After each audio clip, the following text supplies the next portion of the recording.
معزز ناظرین، اللہ رب العزت کا نظام بھی کتنا شاندار نظام ہے۔ وہ جب کسی ظالم سے نفرت کرتا ہے تو اس کی قبر کی بخشش بھی نہیں ہوتی، اور جب اللہ کی ناراضگی آتی ہے اور اللہ کسی سے نفرت کرتا ہے تو ظالم کے جوتوں کو اس کی قبر کا کتبہ اور لاش کا حوالہ بنا دیتا ہے۔ بے شک دنیا کے ظالم حکمران پورے ملک کو اپنے سامنے سر نگود کر سکتے ہیں، لیکن وہ وقت کو شکست نہیں دے سکتے۔ السلام علیکم ناظرین، ہسٹری آف اسٹوڈیو میں خوش آمدید۔ معزز ناظرین، آج آپ کے سامنے گزرے وقتوں کے جو حقائق رکھ رہے ہیں وہ انتہائی سبق آموز اور دل خراش بھی ہیں۔ آج کی اس کہانی میں ہر دور کے فرعون اور ظالم صفت حکمران کے لیے ایک سبق بھی موجود ہے۔ آپ سے گزارش ہے ویڈیو کو پورا دیکھیں اور اس طرح کی ویڈیوز کو دیکھنے کے لیے ہمارے چینل کو سبسکرائب کریں اور ساتھ ساتھ اپنی قیمتی آراء سے بھی مستفید فرمائیں۔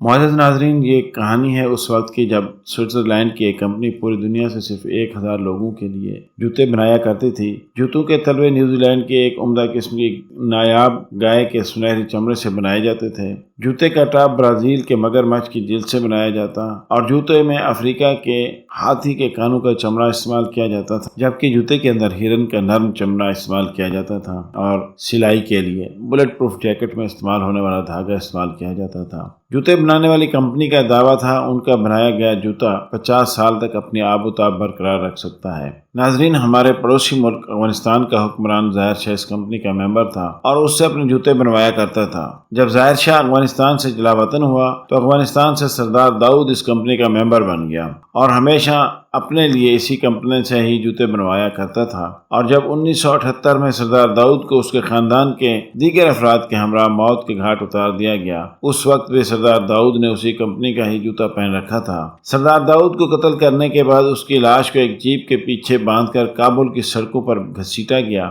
جہاں سے بھی سردار داؤد کی لاش گزرتی، لوگ اپنی نفرت کا اظہار کرتے، اس کی لاش پر جوتے مارتے اور تھوکتے رہے۔ معزز ناظرین، اللہ کی ناراضگی اور سردار داؤد کی بدقسمتی دیکھیے کہ اس کی لاش کو نہ تو غسل نصیب ہوا اور نہ ہی کفن اور جنازہ نصیب ہوا۔ سارا دن لاش کو سڑکوں پر گھسیٹنے کے بعد لوگوں نے شام کو 2 بڑی قبریں کھودیں اور سردار داؤد کو اس کے خاندان کے دیگر 30 افراد کے ساتھ کسی ایک قبر میں دفن کر دیا۔ اس کے خاندان کے کسی بھی فرد کا جنازہ ادا نہیں کیا گیا۔ سردار داؤد کے بارے میں کسی کو پتہ نہیں تھا کہ وہ کہاں دفن ہے۔ 30 سال کے بعد 28 جون 2008 کو ایک اتفاقیہ کھدائی کے دوران یہ 2 اجتماعی قبریں دریافت ہوئیں، جن میں ایک قبر میں موجود ایک شخص کے پیروں میں وہی جوتے تھے جو 30 سال مٹی میں دبے رہنے کے باوجود بھی اپنی چمک اور دمک اسی طرح برقرار رکھے ہوئے تھے، اور تلوے پر مگر مچھ کی تصویر بھی نظر آ رہی تھی، جس سے کمپنی کا کیا گیا دعویٰ سچ ثابت ہوا اور یہ بھی پتہ چلا کہ یہ لاش سردار داؤد کی لاش ہے۔ معزز ناظرین، یہ دنیا کی پہلی لاش تھی جس کی پہچان اس کے جوتوں سے ہوئی۔ یہ پہلی بار ہوا کہ جوتوں نے دنیا کو بتایا اس کا بد نصیب مالک کون تھا۔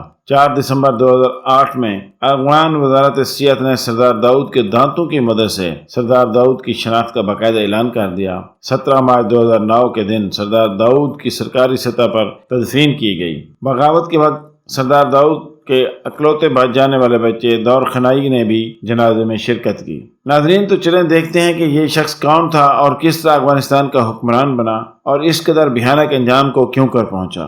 سردار داؤد کے متعلق جو مواد ہمیں میسر ہوا، اس کی روشنی میں تمام حقائق آپ کے سامنے رکھنے جا رہے ہیں۔ ناظرین، سردار داؤد کا تعلق افغانستان کے شاہی خاندان محمد زئی سے تھا۔ وہ 18 جولائی 1909 کے دن پیدا ہوا، جس نے اپنی ابتدائی تعلیم جلیلی اسکول کابل سے حاصل کی۔ ثانوی تعلیم امینیہ کالج اور اعلیٰ تعلیم کے لیے فرانس چلا گیا۔ وہ ملٹری اکیڈمی کا گریجویٹ تھا۔ سردار داؤد نے تعلیم حاصل کرنے کے بعد واپس آ کر فوج کو جوائن کر لیا۔ 24 سال کی عمر میں میجر جنرل بن گیا۔ 1932 میں محض 25 سال کی عمر میں وہ افغانستان کے صوبہ ننگرہار کا GOC بنا دیا گیا اور 1935 میں وہ قندھار کا GOC بنا۔ انہی دنوں وہ لیفٹیننٹ جنرل کے عہدے پر ترقی پا گیا اور وہ اس وقت دنیا کا کم عمر ترین جنرل تھا۔ حیرت انگیز طور پر اسے 1946 میں وردی کے ساتھ ہی وزیر دفاع بنا دیا گیا۔ وہ پیرس اور دیگر ممالک کے لیے سفیر بھی مقرر ہوا۔ اسی دوران افغانستان کے بادشاہ ظاہر شاہ، جو کہ سردار داؤد کا کزن تھا، نے اسے اپنی ہمشیرہ شہزادی زینب کا رشتہ بھی دے دیا۔ وہ 1952 میں شاہ کے ایلچی کی حیثیت سے سوویت یونین کے صدر مارشل اسٹالن کی آخری رسومات میں شرکت کے لیے ماسکو گیا۔ سردار داؤد روسی حکمرانوں کا منظور نظر بن گیا تھا اور سوویت یونین نے اس کی پشت پرائی شروع کر دی۔ ستمبر 1953 کو شاہ نے اسے افغانستان کا وزیر اعظم بنا دیا۔ یہ بھی دنیا میں پہلی مرتبہ ہوا کہ کوئی باوردی فوجی افیسر کسی ملک کا وزیر اعظم بنا ہو۔ اس وقت وہ نہ صرف وزیر اعظم تھا بلکہ وزیر دفاع بھی خود ہی تھا اور اس کے ساتھ ساتھ آرمی چیف بھی تھا۔ سردار داؤد نے وزیر اعظم کا حلف اٹھاتے ہی اپنے بھائی سردار عظیم کو افغانستان کا وزیر خارجہ مقرر کر دیا اور پھر پورے ملک کا اختیار اپنے قبضے میں لے لیا۔ معزز ناظرین، جہاں ایک اہم بات کرتا چلوں کہ اگست 1947 میں قیام پاکستان کے وقت سردار داؤد نے بین الاقوامی سرحد کو تسلیم کرنے سے انکار کر دیا۔ وہ پاکستانی قوم کا کافی حد تک علاقہ چھین لینا چاہتا تھا۔ سوویت یونین کے کہنے پر سردار داؤد نے پاکستان میں پشتونستان کی تحریک بھی شروع کرا دی۔ سردار داؤد کی حکومت اور فوج نے ہمیشہ پاکستان میں عسکریت پسندانہ کارروائی اور تخریب کاری کے لیے پاکستان مخالف گروپوں کی تربیت اور پشت پناہی بھی کی، یہاں تک کہ ذوالفقار علی بھٹو کے انتہائی قریبی ساتھی اور وزیر داخلہ اور موجودہ خیبر پختونخوا کے صوبائی سربراہ حیات شیرپاؤ کو بھی قتل کر دیا گیا۔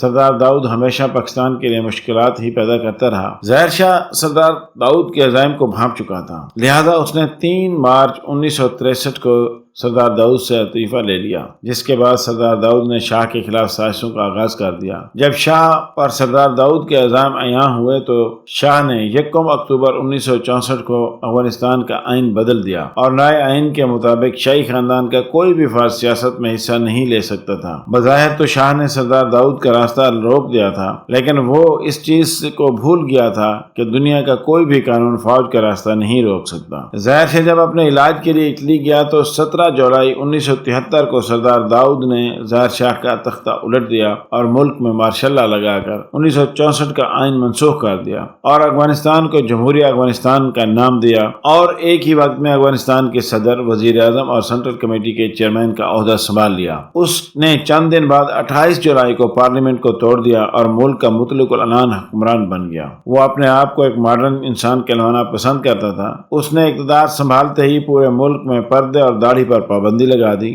اس نے خواتین کے لیے کالجز اور یونیورسٹی میں اسکرٹ لازمی قرار دے دی۔ ملک کے 8 بڑے شہروں میں شراب خانے کھلوا دیے اور مسجدوں کو تالے لگوا دیے۔ اس دور میں کابل کو دنیا بھر کے سیاحوں کے لیے عیاشی کا اڈا سمجھا جاتا تھا۔ کابل کے بعد تہران عیاشی کا دوسرا اور استنبول تیسرا عیاشی کا بڑا اڈا سمجھا جاتا تھا، اور اس کے بعد مشرقی یورپ عیاشیوں پر کھل جاتا تھا۔ ناظرین، سردار داؤد نے سینکڑوں عقوبت خانے بھی بنا رکھے تھے۔ خفیہ اداروں کے اہلکار دیدہ دلیری سے دن دہاڑے اس کے مخالفین کو اٹھا کر لے جاتے، جس کے بعد کسی کو ان کا پتہ نہیں چل سکتا تھا۔ سردار داؤد کے دور میں تقریباً 30,000 لوگ مسنگ پرسن یعنی کہ لاپتہ افراد کہلائے، جن کے نہ تو زندہ ہونے کا کوئی پتہ چلا اور نہ ہی ان کی قبروں کا کوئی پتہ چل سکا۔ جنوری 1974 کو سردار داؤد کے خلاف ایک چھوٹی سی بغاوت ہوئی۔ وہ بغاوت تو کامیاب نہ ہو سکی، البتہ سردار داؤد نے تمام باغیوں کے سر قلم کرا دیے۔ ملک میں سردار داؤد کا ظلم و ستم اور بربریت جاری تھی، تو دوسری طرف وہ اقوام عالم میں اپنے آپ کو ایک جمہوریت پسند اور روشن خیال حکمران کے طور پر پیش کرتا تھا۔ اس نے روس کے ساتھ ساتھ مغرب کے ساتھ بھی اپنے تعلقات قائم رکھے۔ 24 فروری 1977 کو اس نے ملک کو ایک نیا آئین دیا، ملک میں صدارتی طرز حکومت اور یک جماعتی نظام کو رائج کیا۔ اس نے مارچ 1977 کو نئی کابینہ بنائی اور اس کابینہ کے تمام عہدے اپنے خاندان اور دوستوں میں تقسیم کر دیے۔ یہ وہ وقت تھا جب سردار داؤد کا کانفیڈنس آسمان کو چھو رہا تھا، لیکن اللہ تعالیٰ کو کچھ اور ہی منظور تھا اور ملک میں اس کے خلاف لاوا پک چکا رہا۔ اس وقت ملک کی 2 بڑی سیاسی پارٹیوں پرچم اور خلق پارٹی نے اس کی مخالفت شروع کر دی اور ملک میں ہنگاموں کے ساتھ ساتھ سیاسی قتل و گری اور مظاہرے شروع ہو گئے۔ چونکہ سردار داؤد عادتاً ایک درندہ صفت انسان تھا، لہذا اس نے اپنے مخالفین کو قتل کروانا شروع کر دیا۔ 17 اپریل 1978 کو اس نے اپنے بڑے سیاسی حریف میر اکبر خان کا قتل کرا دیا، اور یہ ایک ایسا قتل تھا جس نے سردار داؤد کے خلاف نفرت کو ایک نقطے پر جمع کر دیا۔ اس قتل کے صرف 10 دن کے بعد سردار داؤد کے خلاف ایک فوجی بغاوت ہوئی اور فوج نے سردار داؤد کے تمام خاندان کے افراد کو گولیوں سے بھون ڈالا۔ اس بغاوت میں مارے جانے والوں میں سردار داؤد سمیت اس کے خاندان کے 30 افراد شامل تھے۔ سردار داؤد اور اس کے خاندان کو کفن اور نماز جنازہ بھی نصیب نہیں ہوا اور سیدھا 2 اجتماعی قبریں کھود کر مٹی میں دبا دیا گیا۔ اس طرح سے سردار داؤد کے ظلم و بربریت کا خاتمہ ہوا اور اس کی لاش 30 برس تک گمنام قبر میں پڑی رہی، اور پھر 30 برس کے بعد سردار داؤد کی لاش کی پہچان اس کے جوتوں سے ہوئی، اور تقریباً 30 سال بعد ایک انسانی گلی سڑی لاش کو، جس کی واحد پہچان اس کے جوتے تھے، کی دوبارہ تدفین کی گئی اور باقاعدہ ایک تابوت میں ڈال کر دفن کیا گیا۔ معزز ناظرین، میں امید کرتا ہوں آپ کو ہماری یہ کاوش پسند آئی ہوگی۔ انشاءاللہ بہت جلد ایک اور دلچسپ اور معلوماتی ویڈیو کے ساتھ آپ کے ساتھ ملاقات ہوگی۔ ناظرین، اگر آپ کو ہماری یہ ویڈیو پسند آئی ہے تو اسے اپنے دوستوں کے ساتھ شیئر کریں اور ہمارے چینل کو سبسکرائب کرنے کے ساتھ ساتھ بیل آئیکن کو بھی پریس کر دیں۔ اللہ ہم سب کا حامی و ناصر۔